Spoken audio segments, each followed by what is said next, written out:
Hello and welcome back to more Skyrim with our default, I guess, trailer build. One thing I forgot to mention in the previous video is that I replaced our vegetable soup with a potion of Fortify one-handed. Now, in terms of boostability of this build, our potion of Fortify one-handed... Where is it? One-handed. It increases the damage by 87%, which I think if you just pop it on a hotkey, it's lazier than the vegetable soup, which makes you do the dual wielding power attacks.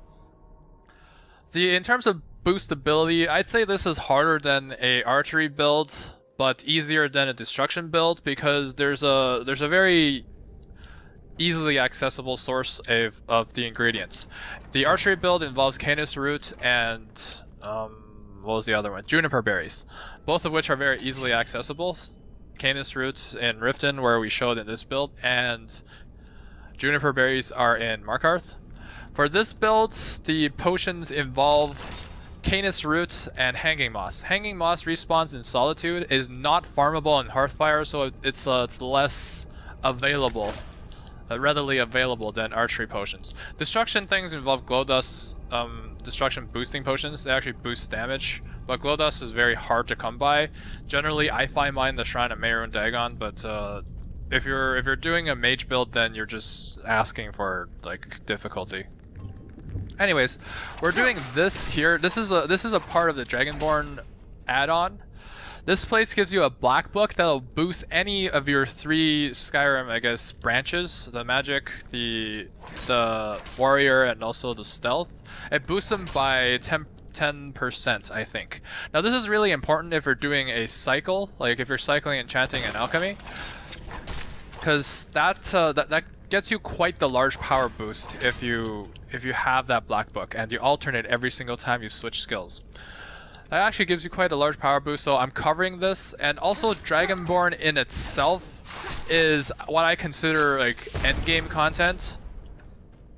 So this is also a good demonstration of like how we fare in terms of is this build viable in endgame? This thing is actually pretty strong, that bandit. But yeah, if you think about Dragonborn, there's a lot of heavy content in the end. Lurkers, very hard to beat. I think that popped. Did the egg pop? Oh, nope, now it did. But yeah, Lurkers, very hard to beat. The scaling here sort of ends up capping off at level 65 as opposed to the standard, I guess, 50, 40 in vanilla Skyrim. So I would consider Dragonborn as sort of end game content. It's harder than like end game vanilla Skyrim. And that's one of the reasons why I wanted to cover this. The other one, of course, being it is one of the potential points of interest if you want to level your gear some more. I didn't want to do this before I crafted my gear because it involves fighting a lurker. You can run away from the Dragon Priest at the end without too much issue, but lurker is hard.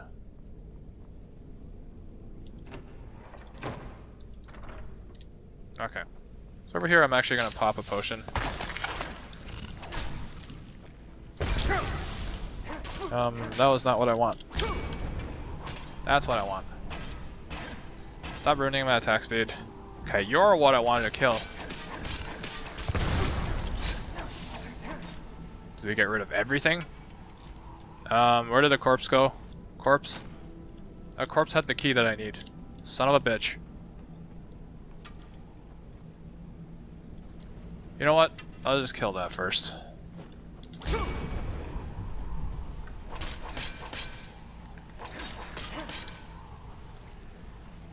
Now I'll go find the corpse. I mean, it should be here. Unless it glitched through the floor. That's a bandit thug. What I need was the corpse of that mage that was throwing spiders. Last dagger. Yeah, probably fell down there.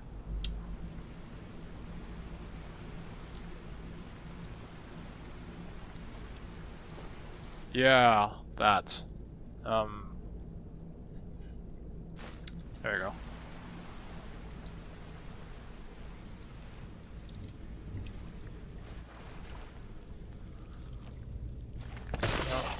pop on that. Okay, whatever. We have enough health and magic resist to tank those. It makes me wonder if swinging my sword at them is actually worth it. Is this one not jumping? Okay, I kill that. We're not gonna pop that egg.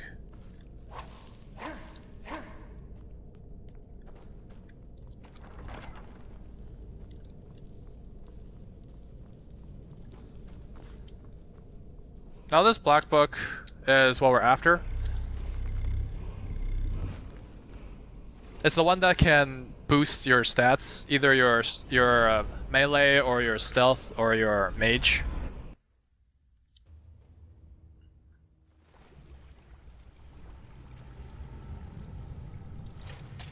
Okay, now this is actually one of the harder ones because you need to follow that light. After knowledge enters my realm. I am Hermaeus Mora, Prince of Fate and Lord of... This is actually really annoying because he's blocking the light. So this is the only one where you can't just run past him and proceed. Where all knowledge is hoarded. Perhaps you will prove clever enough to uncover the secrets hidden here. If so, welcome. Oh, perhaps you are a fool or a coward. If so, do we have a torch? No. Read your book again and escape before apocrypha claims you forever. Torch and mage light does help in here.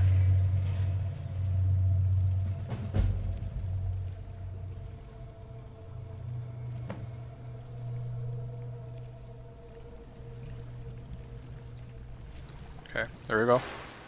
Oh. That's making me take damage in the darkness.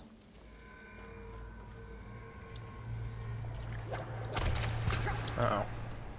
It's not cool.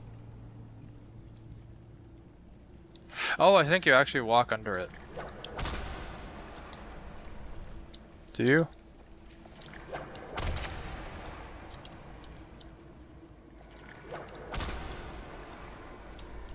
Okay, where's the next lamp?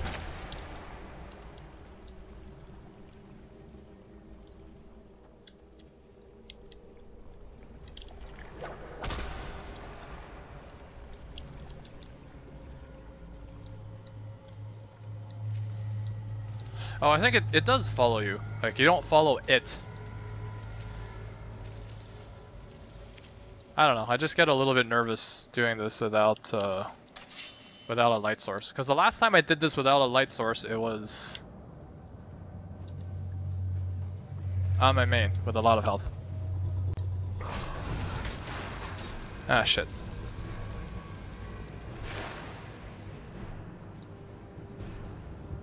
I mean, there's a light source somewhere. Okay, there's that now.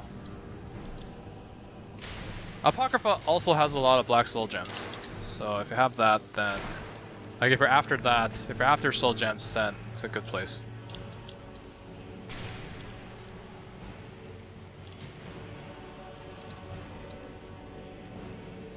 What exactly is lighting here?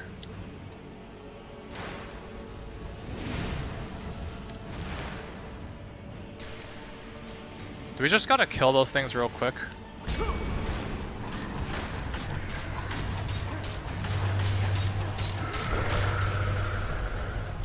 Uh-oh. That's not fun.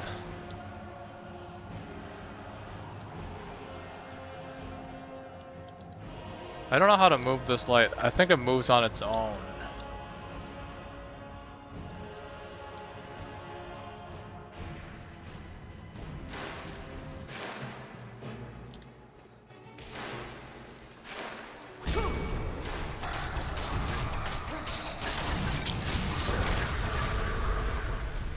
Okay, we managed to kill all of those. Now can we proceed? No?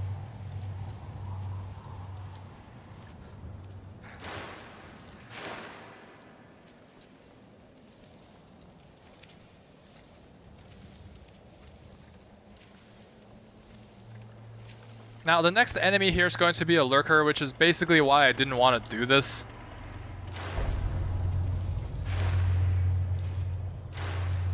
Uh-oh. That's not cool.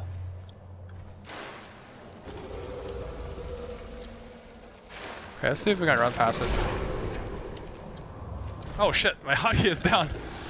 Time to hotkey another stack. Okay, fortify health on 5, and shout.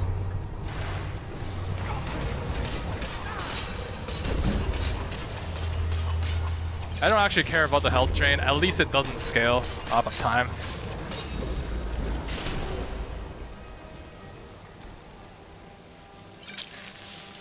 Just gonna take another potion for good measure. Anyways, and we killed that. You know, I honestly thought the lurkers were gonna be harder, but I guess the lurker's health also scales off of you. And now that thing won't shut up.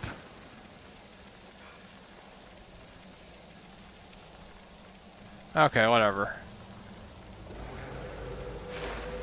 I mean, the light filters are annoying, but other than that, I think not much else.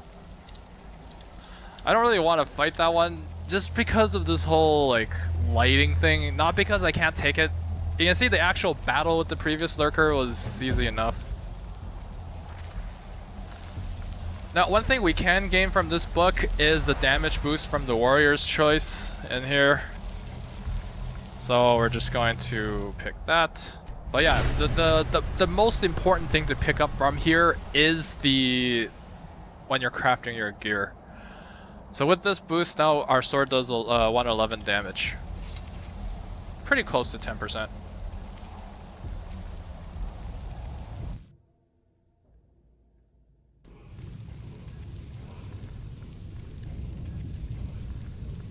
Now, normally I backtrack through this place, but I'm not gonna do that. That's why I recently discovered that you can get a key and then get out through the key. I'm not gonna fight the Dragon Priest there because it's a waste of time. He's also one of the stronger ones. Apparently his Frost Breath shouts, it does a lot of damage. Normally you don't expect that of a shout. So yeah. Even though this is sort of to show our endgame potential, I'm gonna choose not to fight the endgame tier enemy. Because that's what I do. Pussy out like a boss. And don't worry, we're gonna get rid of that sound when we reload. Does this key also work here? Yeah, it does. Now, before coming in here, you can go to the shed and clear the spiders here. There's generally blue spider eggs here, and they'll explode and get spiders that explode on you. So if you don't want a jump scare, then you clear these eggs, trigger them before you go in that barrel. Anyways, that's one of the other things I wanted to cover before we complete the main storyline.